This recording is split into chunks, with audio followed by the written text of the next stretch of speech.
একেবারে শুভ দিন, গোধূলির লগ্নে আপনার কন্যার সাথে আমাদের ওই চাম্পক নগরের চাঁদ সদাগরের পুত্রের শুভ বিবাহ তাহলে সুসম্পন্ন হইবে।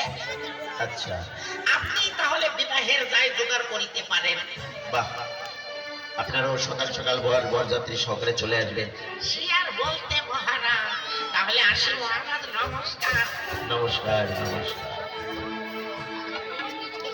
দেখলে রানী, দেখলে, আমি তোমাকে আগেই বলেছিলাম আমার কন্যার যেখানে নির্বন্ধন আছে সেখান থেকে ঘটক আসলেই আমার কন্যার বিবাহ স্থির হয়ে যাবে। আর মাত্র কয়েকটা দিন হাতে সময় আছে রানী, তুমি এখন বলো, তুমি তুমি তোমার কন্যাকে ছেড়ে কি করে থাকবে? ওরে বেহুলা, বেহুলা রে, মা তোকে আমি পরের ঘরে দিয়ে আমি কে নিয়ে